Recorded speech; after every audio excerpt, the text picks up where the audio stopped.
शिर्डी शहरातील पानमाळा परिसरात राहणारा विकास जयस्वाल याच्यावर दुपारच्या सुमारास अज्ञात तिघांकडून जीवघेणा हल्ला करण्यात आला असून त्याला जीवे मारण्याचा प्रयत्न झाल्याची धक्कादायक घटना समोर आली आहे। या घटनेमुळे परिसरात काही काळ तणावाचं वातावरण निर्माण झालं होतं।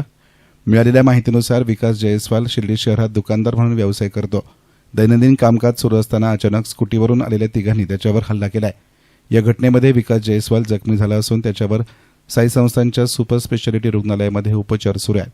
घटनेबाबत अधिक माहिती देताना जखमी विकासनं सांगितलं की माझ्या कामात व्यस्त असताना पाठीमागून स्कूटीवरून 3 मुलं आली। त्यांनी सुरुवातीला मला हातानं जोराचा धक्का दिला, त्यामुळे मी खाली पडलो।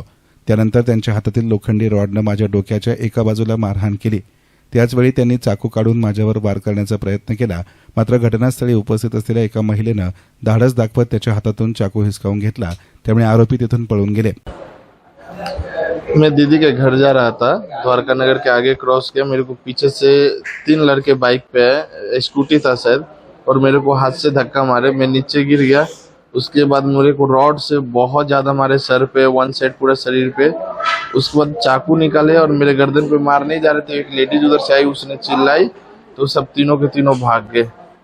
कहाँ पे हुआ था? ये ना कालिका नगर से नीचे जाएंगे, द्वारका नगर चीकू का बाग है, वहाँ पे हुआ था। आपका नाम क्या है? मेरा नाम विकास जायसवाल है। कितने लोग थे?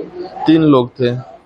या घटनेनंतर परिसरात एकच खळबळ उडाली असून नागरिकांमध्ये भीतीचं वातावरण निर्माण झालंय। स्थानिक नागरिकांनी तात्काळ मदत करत जखमीला दवाखान्यामध्ये उपचारासाठी पाठवलं। दरम्यान या प्रकरणी संबंधित यंत्रणेकडे तक्रार दाखल करण्याची प्रक्रिया सुरू असून पोलिसांकडून पुढील तपास सुरू करण्यात आलाय।